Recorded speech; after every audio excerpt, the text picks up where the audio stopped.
Okay, hello. I am Marcia Lynx Qualey, and I'm the editor of Arab Lit and Arab Lit Quarterly, and do many other things. And with me is Sawad Hussain, who also does many things, but among them she is a literary translator from Arabic, and she and I actually have worked together on a book before. But this book, Bab as-Saha by Sahar Khalifeh, that we're going to be discussing today, which is out actually today is publication day as we're recording this. Yes. And it is one of the most significant novels, I think, in Arabic, published in the 20th century, and actually the Arab Writers Union named it as one of the top 100 books of the 20th century when they did some kind of a list of that.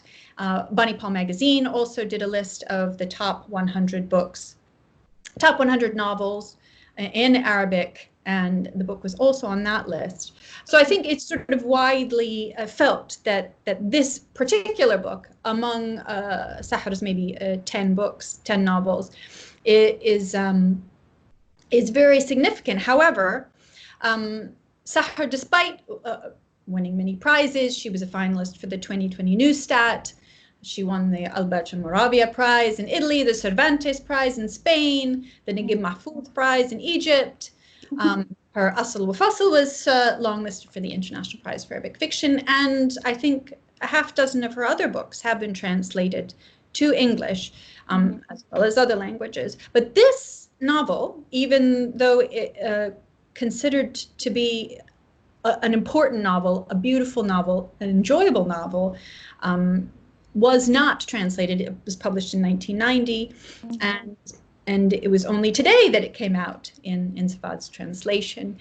And so we're going to talk about all sorts of things. Why is that? And what makes this novel so important, that even though we've had to wait 30 years for it. Yeah. Excited to have it here. But I think we want to start out by Sawad reading from the opening of the novel. Great. So thank you for that introduction, Marcia. Hello, everyone. The excerpt I've chosen is just, as Marcia said, from the very beginning, so from the first page. I unfortunately don't have a hard copy just because of everything that's happening with COVID-19, so I'm just going to be reading from my screen. Okay. This gathering of women was akin to those get-togethers that the deceased would once organize. The dead woman had been in her prime, despite a long line of descendants. She was porcelain white with undeniable fleshy bits, but her waist was well-defined and her legs slender. She had been a proud, powerful woman. Even so, she was never short of worry when hosting.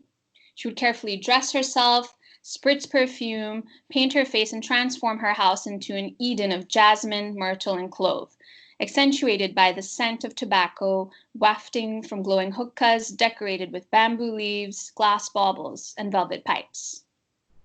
For the occasion, Sid Zakia had come with one of the have-nots, a woman with a sweet tongue, talkative yet polite, who made the rounds with coffee, serving rings of the sweet delicacy, mashabbak, and carrying the hookahs. Cradling the hookah in one hand and puffing on the pipe in the other to keep it alight, she scuttled back and forth between the kitchen and the sitting room. Once she reached the intended guest, she would nestle the hookah at their feet, wipe the beak of the hose, and fold it into a half moon, whispering, "Enjoy." On one occasion, when she was in her youth, Sit Zakia had tried to mimic the actions of such a woman. The women had winked at each other, exchanging banter about the length of the hose, how thick it was, and how good it tasted. The now deceased had hastened after her, a floating cloud of georgette and perfume pouring forth. She had wrested the pipe from her daughter-in-law's fingers and sniped, "It's done like this." "No, it's better when it's straight," one of the women from the far side of the room had countered, and the whole room rumbled with laughter, making the young girl scamper off, dazed and stumbling out of shyness. How could such old, wise, and respectable women speak like that? Much later, Sitzakia learned that what they implied, what they had been muttering about, was the law of life itself, the secret of offspring, the thing that preoccupies all women and the livelihood of every midwife. Glory to him who brings life from death and death from life. Muhammad leant forward with the thermos of black coffee, gave her a teacup and without a handle, and whispered, "Hassan wants you. He's in the kitchen." She rose from her place in the heart of the sitting room and hurried to the kitchen. She found him standing at the window, the North Mountain behind him, glistening in the receding dusk light. What light there was outside didn't allow her to make out his features. He loomed out of the dark like an apparition. He bristled with irritation. "What's all this, then?" She held out her hand, anxious. "Please, not so loud. Someone might hear you. Have some consideration for the martyrs' families." She placed her hand on her chin, the familiar gesture of a plea, and pled with him. "Please, we don't want any trouble here." She peeked out the window, lines of worry creasing her forehead. "Did anyone see you?" He smiled and shook his head. "Is it me you're worried about, or the house?" She didn't answer, but kept looking out the window, murmuring all the while, "There is no God but God." The house was bursting with women who had come to give their condolences. The recitation of the Quran could be heard, and the air was heavy with the aroma of black coffee. Hoping to stir his compassion, she said, "After all, she was your grandmother." "Of course she was. She was your stepmother, too. She was 90. She lived a good long life. As for the young people these days," he didn't finish. "Death is everyone's fate," she said with great conviction. "And for every death, there's got to be a grand celebration. It's only for 7 days. And only 3 for people like me," he grumbled angrily. He flew towards the door and slammed it behind him. Its echo resounded in the silence of the hall, the Quranic verses being recited and the final rays of daylight. She saw his shadow slip away between the grapevines, snails, and cactus arms. She stood still, watching until he was gone. He made his way over the short wall of stacked rocks, across the fence enclosure, under the heather hedge trimmed into an arch, then disappeared among the rocks and thorns, making his way towards the north side of the mountain. Thank you for that. Welcome. So, when I first started reading Sahar's work, one of the things that really drew me to it, I think maybe it's not possible that the first book of hers I read was Asl al-Fasl, which came out in 2009, I think. I must have read something of hers before that, but one of the things that I think is so significant about her work is how she takes these historical moments, like this is the Intifada, the First Intifada, that started in 1987. And Asl al-Fasl is a book that's set around the time just before the Nakba. And she takes these historical moments and yet she feminizes them so much. So here we are beginning this novel in a room full of women making penis jokes, passing around coffee. It's like this moment of great historical conflict that you could tell in this very chronological, great men sort of way. And she manages in so many novels to sort of flip that. To me, that is what initially drew me to her work, although there's many other things to enjoy about it. I just wanted to know what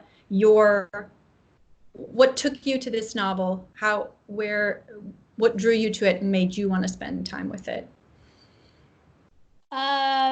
So to be honest, I mean, even though I had been introduced to her work when I was doing like my undergraduate in like 2004, around that time, I wasn't familiar with this particular book and I hadn't come across it till later. But once I had, it's exactly as you said, where she's sort of, it's a retelling or sort of, I find it like a truth telling of usually like an historical event, which is seen through the male gaze. and she's centering it around women. And I think the voices of women that come through the novel, which are just so crisp and like clear, and the focus on them is what really drew me to it. And that even though it's so simple, the language, it's still so evocative and powerful. And I was just really shocked when I found out that it still hadn't been translated. Like I had just always assumed that it had been translated because, you know, as you mentioned, it was published in Arabic in 1990, and then it quickly came out in, like, I have here in German, Dutch, French, and Italian within the next 8 years. And then English just wasn't there at all. So for me, that's what I really enjoyed, is that how she has told this from a female-driven perspective.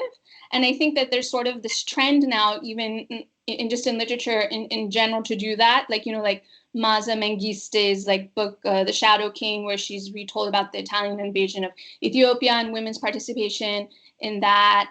And then you also have all those retellings of Greek mythology, like it was Artemis, yeah, all from women's points of view. So I think seeing the Intifada for the first time, it was really freshly, like from a fresh perspective for me, because I had always read about it from other authors and then seen it in the news as a very sort of, in terms of the intellectual side of it, as well as the physical side of it, very male driven and male led. Yeah. Right. And then also another thing that this book can do, because of who she chooses to have as the women who are like us, in lockdown throughout much of the novel, is be very irreverent about, you know, these topics of steadfastness and for the nation, and she, you know, she takes some of these phrases, and some of the characters are utterly like unmoved by any kind of patriotism whatsoever, you know. An Intifada, I think, sort of my whatever classic understanding of the Intifada is very much like steadfastness and all for Palestine, and Palestine as a woman, and particularly Nuzha, who's at the center, I think, whose voice is at the center of this book, you know, manages to turn every sort of sacred cow up on its head. Yes, exactly. Yeah. And I think, to me, another thing that, so once we pass that, one of the things that's so formally interesting to me about this is how much it reads like a playtext. So I thought some of that is maybe because there's so little setting, so much of it takes place indoors, because a lot of it is on lockdown and we're forced to stay inside. There's a curfew. But I wondered at what kind of that role of its, you know, I just pictured so much of it as taking place on a stage. I could see one room here being lit while these characters were speaking, and then I see a different room lit while other characters are speaking. And I just wondered what kind of formal elements really interested you about it, and how, you know, what you were trying to reproduce as you translated it. Yeah, so I think I mentioned this before when we had previously discussed about this, that I'm really just so delighted that you have like that sort of taste or characteristic of the text being a very it could be a play coming through into the English, because that's, you know, exactly how it is in the Arabic, and that's something that really jumped out at me when I read it first. Originally, it also reminded me kind of like Waiting for Godot, where you're kind of just waiting and waiting. And there's a lot of repetition of some things that are said, but by different characters, or, you know, which have different outcomes than what you would expect. But in terms of what I really tried to bring across was the voice, I guess the voices, and the fact that when it was written, in Arabic, it was seen as sort of avant-garde because it was written all in Ammiya, right? Like, you know, her whole sort of, so much of it was in Ammiya, whereas these days that's like, you know, nobody bats and whatever an eye at that. But I think I was really struggling specifically with Nuzha's voice to bring that across, because you have different levels of like education of each of the characters, but then also different sort of motivations for each of them. And then, you know, it's just, I didn't want anybody to come across as like stereotypical, or also something that was difficult for me is I was translating for Seagull Books, which is a British publishing house, and I translate into American English. And so actually what I did with Nuzha is for all of her scenes, I went with a colleague of mine, we just sat down and we read through all of her sort of scenes, because I wanted to make sure that, so I'm not translating her into like a sort of British, you know, like English in that sense, but at the same time, like she swears quite a bit. Like I had to, you know, or she's cursing, like I had to make it believable and not too flat. So that was something I struggled to bring across, was just really the how animated the voices are. And I think because they're such a central part of the novel, there's really not much you can hide behind. It's like you really got to get it. So I'm looking forward to hearing what people think about when they read it. But I hadn't even made the correlation before until you had mentioned it, about it being like they're in lockdown and we're also in lockdown. But right.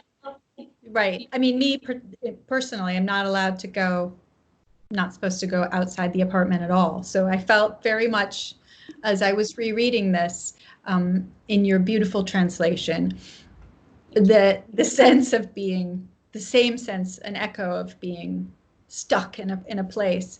And she does have these wonderful, what she manages.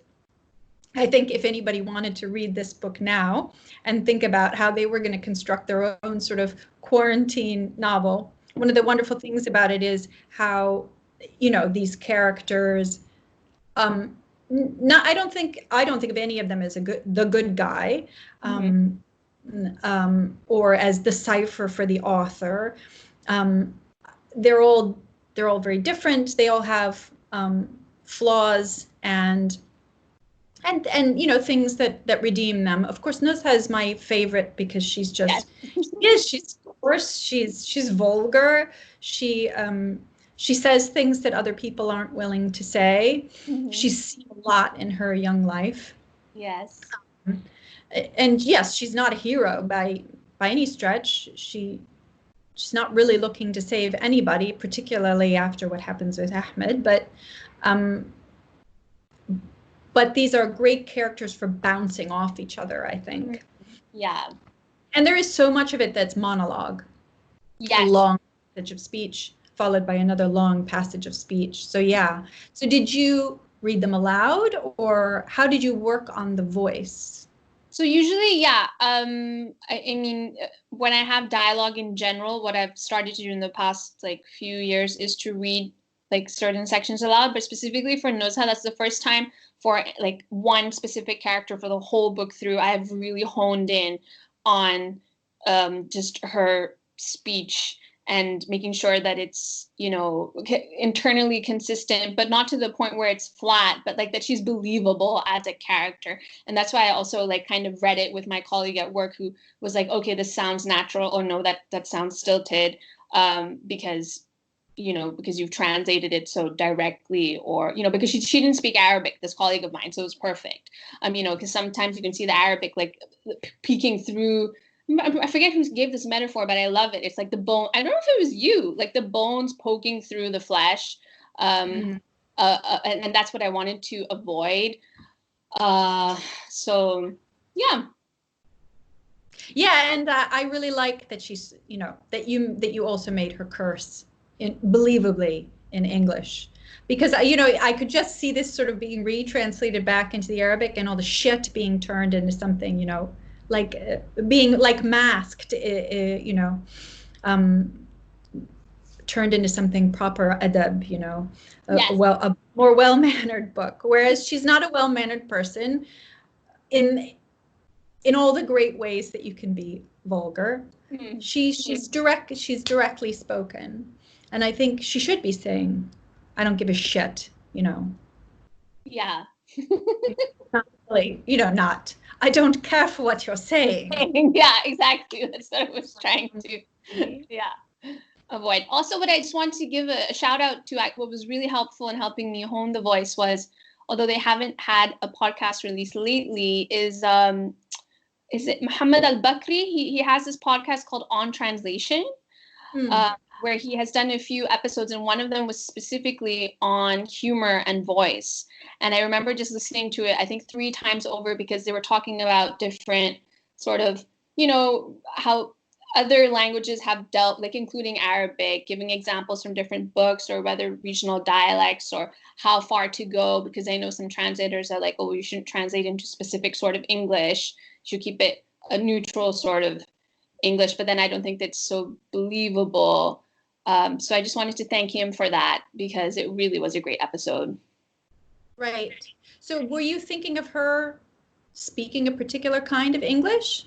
In the beginning, I was, but then it sort of constrained me the further I went along.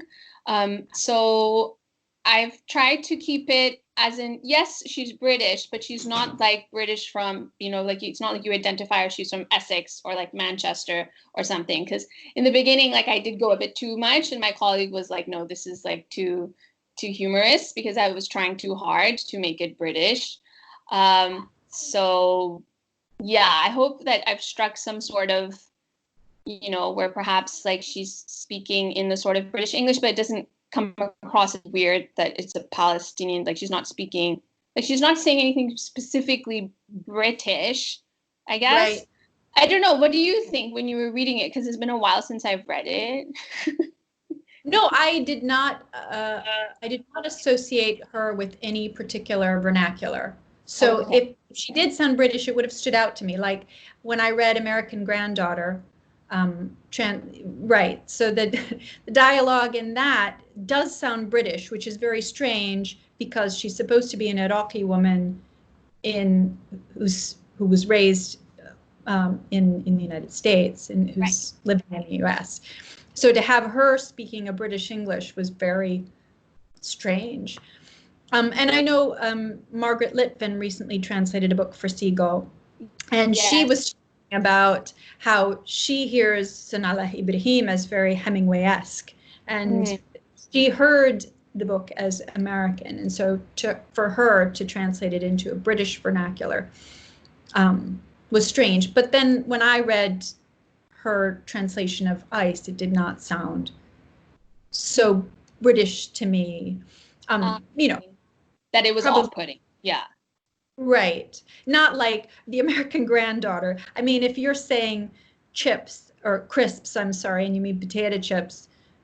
No, we don't say that in America. You can't have the Iraqi American character say that.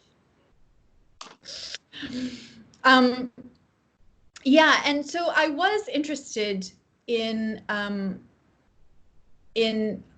so many ways in the translation decisions in this, because I think a Palestinian novel is often forced to stand in for a certain kind of political education. The novel becomes much more about what is she saying, or what are we learning from this, or what is its position, rather than about what it says about sort of humanity in general, and what it says about being locked down, and what it says about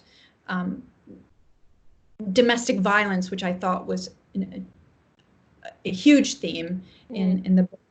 And I did think about it as I was reading as domestic violence, whereas I think in some other translations, I feel foreignized from it. I feel, oh, this is an honor killing. This is something separate. Rather, somehow the book brought it close to me, so I felt the same sort of domestic violence that must be happening on lockdowns everywhere around the world. Currently, here, because we are intensely forced into this small space. And, rather than this kind of domestication, foreignization, I felt some kind of this was brought to me to be more relatable rather than more exoticized. Mm-hmm. And I wonder if there are moments in your translation process when you think about how to bring this story to the reader. So specifically with regards to because there is an honor killing in the book, and then also, as you said, recurring waves of domestic violence. In terms of how that was handled and how it was just such a sort of difficult subject was made into very digestible reading and accessible for the reader, all of that credit goes to Sahar, because I think that's like her forte, is taking these really sort of, gnarly issues and just presenting them in sometimes humorous ways, but also just kind of in a way where it's just very much in your face, and she's not over analyzing it. She's just kind of saying it as it is, and it leaves it to you as the reader to make of it what you will. But with regards to the whole like foreignization, domestication, decision, I'm always swinging back from each book I do, like back and forth from one book to the next, because for example, this book compared to Mama Hissa's Mice, which is the one that I just did by Sawad Hussain, I did have to make not even like a quarter of amount of the same decisions I had to make with that book, which is so steeped in like, cultural Kuwaiti like sayings and food and history and all of that. I think the way that Sahar has written this herself, she's kind of stealth glossed it herself, if that makes sense. Right. She did. Like, it was so much easier for me to it was actually one of the easiest books. I want to say, like, there were some very difficult scenes, but overall, specifically with the deciding how much to give the reader and how much to hold back, this was one of the easier books to do that. And I just think that's because she herself has made many decisions as to how much she's going to, explain things, and otherwise just kind of say it as it is, and if you understand it, great, and if you don't, like, then you don't. Right. So, yeah, I don't know why, but that's all I can think of, when you're asking. I never had to keep asking myself. Like, I had a whole tussle back and forth for Mama Hissa's Mice with the editors of Amazon Crossing, because we had very different views about this whole foreignization, domestication. But with Seagull, it was just like there were no questions at all, because I guess there weren't that many instances of it coming up in the text. Yeah, so I don't know, but I can't say for sure as somebody who would be coming to the novel completely devoid of any knowledge of Arabic. Yeah. But the thing that I felt that a reader might want more context on was only like, because it's no longer 1990, do they even remember what the First Intifada was? What was at stake during the First Intifada? It's now, even though it was written in the moment, now suddenly it becomes a historical novel, or at least as I read it now in the English, it feels like a historical novel, whereas at the time it was an intervention into the moment. Yeah. Definitely, but I think what I realized is just the way that she's crafted the narrative. It's not that necessary for the reader to understand what is the Intifada, like, the PLO, like all of this. I think that's what I recognized. Whereas in contrast with Mama Hissa's Mice, it was very much like you need to understand what's happening in order to get what is being alluded to in the future. Because it was more, I think it was more, I don't know, actually, now that we're saying it, in terms of, they're both very political novels. I just think the way that they're written is so different. And so I think with this one, it's easier. I mean, the reader can, go and look up afterwards some more of the historical context, but I don't feel like they're missing out on anything. You can just come and read like Bab as-Saha without having any knowledge of Palestine and still take so much away from it. Is what I think. Yeah. Okay, well, that is our 30 minutes. So, and we didn't get to talk about how you decided on translating the title. That's okay. Yeah. Another time. And so thank you so much, Sawad. I really appreciate your time. Thank you, Marcia. It's really been a pleasure.